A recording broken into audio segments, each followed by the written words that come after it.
There have been some exciting developments this week on the structure and layout of this 200-year-old Georgian rectory. At the beginning of the week, Charlie met with a structural engineer who really helped piece together the puzzle of how this house would have been laid out originally. Also, we were lucky enough to receive an old photograph from the 1960s from a lovely lady who stayed here as a young teenager at the time. It's taken from, as you can see, where I'm sat now, and look at that beautiful Virginia creeper all over the walls. And I must admit, we're sorely tempted to have another one. The only thing that would put us off is the sheer upkeep of that. At our current house, we have a wisteria on one of the walls of the house, and as beautiful as it is, it does like to grow everywhere, all up into the roof tiles, the guttering, so it is quite a challenge to keep on top of that. This week, the main jobs we've been getting on with is taking down more walls. One particularly exciting one, as you will see in a minute. And I've just been madly steaming wallpaper off the walls. In fact, I'm filming this now quickly while I wait for my steamer to heat up. So that's all I've been doing. There's so much lining paper everywhere that needs to come off. Fortunately, in most places, the plaster is still good underneath. And then the rest of it is just stripping out the old still, but we're nearly getting there.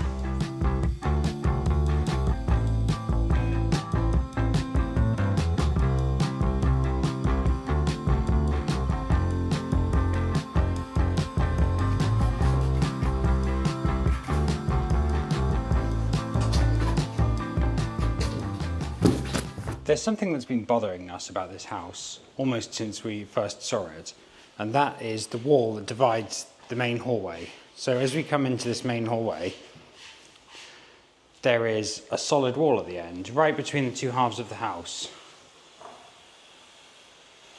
So obviously, wanting to open this into one big house, that wall has got to go. But we didn't really understand why that wall was there and whether it was supporting anything. But after a good conversation with a structural engineer yesterday, we've come to some interesting conclusions. The first thing that's fairly obvious to note is that up in this top corner, it looks like the moulding actually goes straight through the wall. So that was our first clue that maybe this didn't belong, which is good news. Now, coming at the same thing from the other end of the house,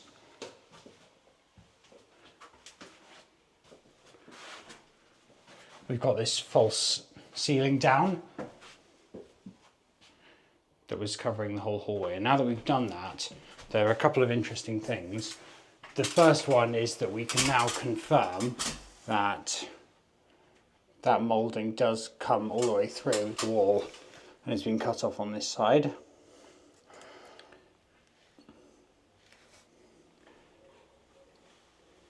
And there's also some gaps in the ceiling, and we can access that from the top and the bottom. And it's quite obvious that the lath and plaster sits between the joists and the wall. Finally, coming at this wall from above, Emma's busy steaming wallpaper off here. Thank you.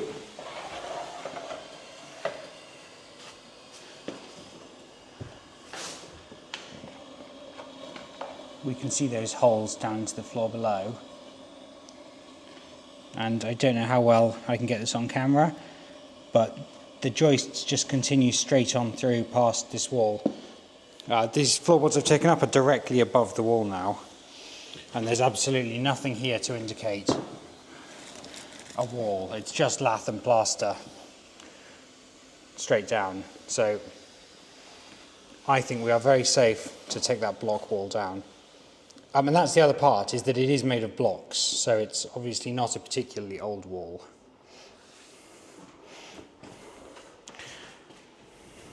We were concerned about what else might be supporting the incredibly long section of joists of this upstairs hallway, because there's a good 5 meters of hallway up to that wall, and then another 2 or 3 beyond, so something must be supporting it. I can't very easily show you now, but looking down under that floor, we can actually see that there is a cross beam that runs across here, so maybe 1.5 meters away from the wall. So that's what's supporting the landing and not the stone, the blockwork wall below. So that, I hope we're now ready to get rid of.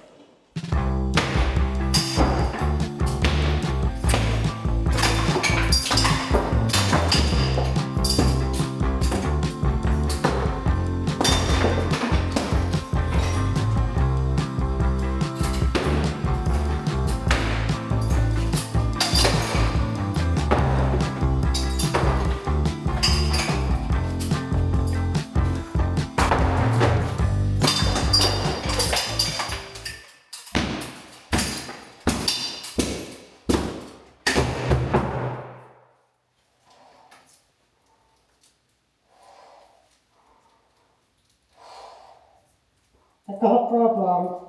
I've had to give up on this wall for today because having taken down the first few layers, which were bricks, and got down to the blocks, my sledgehammer decided to break. I've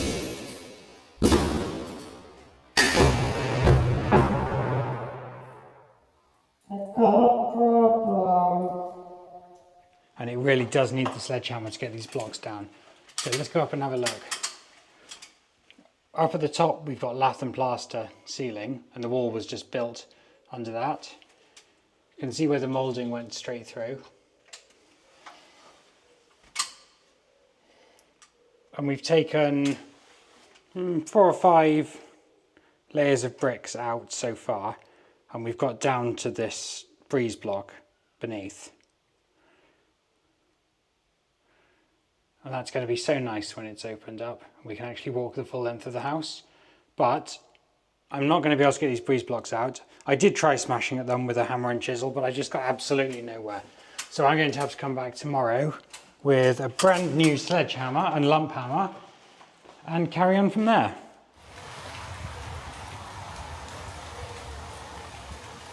I picked up a brand new sledgehammer and a brand new lump hammer, and I'm ready to get started again.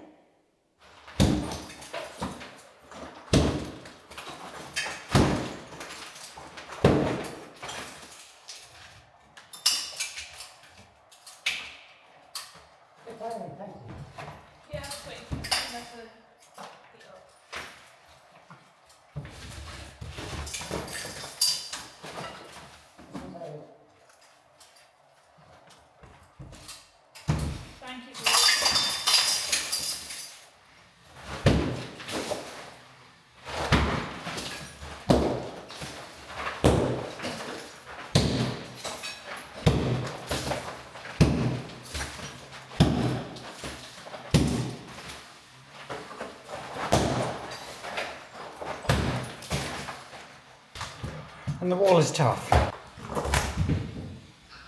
I just accidentally caught a glimpse of myself in the mirror, and that is horrifying. I'm about halfway through this wall now. It's getting a bit easier and quicker, now it's a bit lower down. Hopefully I'll finish it today, we'll see.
Wow!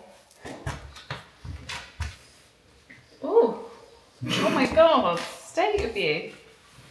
And this just obviously opens the house up completely. This wall, which we really weren't sure if we'd be able to take down because it's a brick wall and we're worried it might be supporting. It turns out it's just a temporary partition, even though it was made of breeze blocks. So we've got it straight down. And there are some other interesting details here.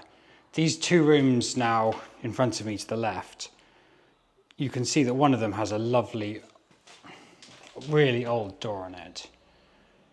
And then the other room, which is essentially the other half of the same room, has the most horrible door I've ever seen. So those two rooms will become a single room, and this door we can get rid of. For the first time since we bought this house, it's been raining heavily today, so I thought I'd come down and see if the cellar has started to flood. And I hope this is going to work on the video. The cellar has started to flood. So there's a sump in the bottom with a pump that's designed to clear the water. And we're going to need to bring some power down here to turn that on and hopefully pump all of this water out. It's quite well designed so that you can still get down here before the flooding gets too bad. So let's go and get an extension lead and see if we can get this pumped out.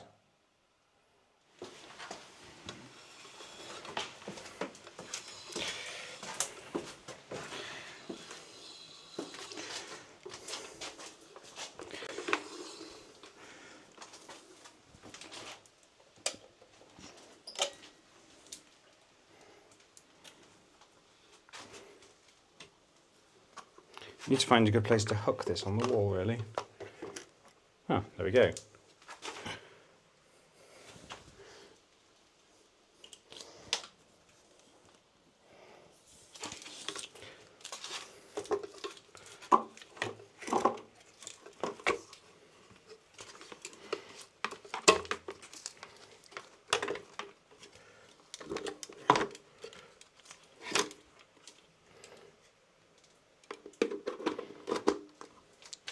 Okay, ready?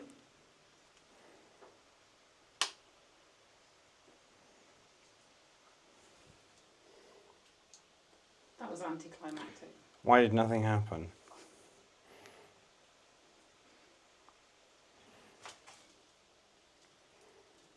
I was expecting that to pump.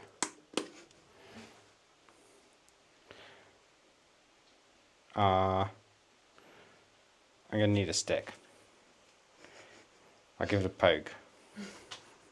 This is attempt number 2. I've given this float a little nudge with this stick to hopefully switch it on. So let's try and turn the power on again and see if we have more luck. Yay!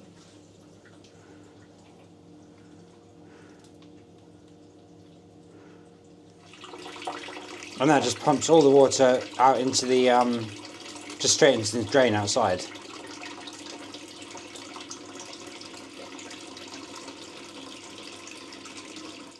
Having spoken with a structural engineer, we are having second thoughts about these stairs, or second thoughts about taking them out. We're hoping that if we just retread them, they'll be a lot safer and a lot more useful, and hopefully we can keep them because they are a nice original part of the house. They've just not been looked after very well. I've finally finished knocking down this dividing wall on the hallway, and I'm so excited about this because it finally means we can just walk all the way through the house. This wall with the red X's in front of me, this is also going to be demolished soon. So with that gone, there'll be an absolutely straight path all the way through. But for now, at least, we can walk all the way from one front door right around and out of the other one.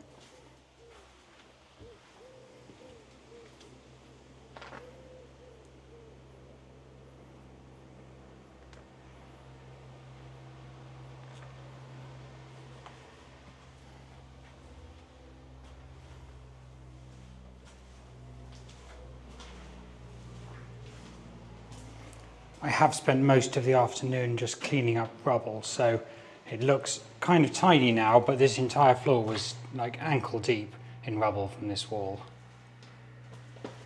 But that's it, we now have one hallway, the full length of the house.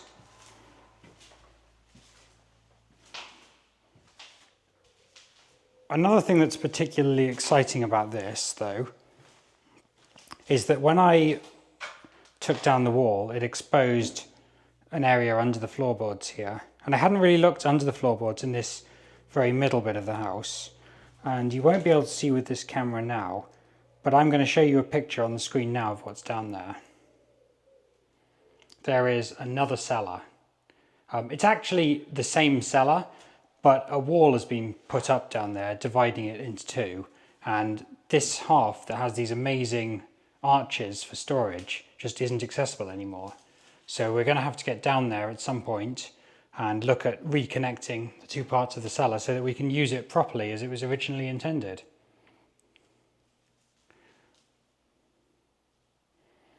I think that's all for today. I'm going to head home now and enjoy the rest of my weekend. Thanks for watching.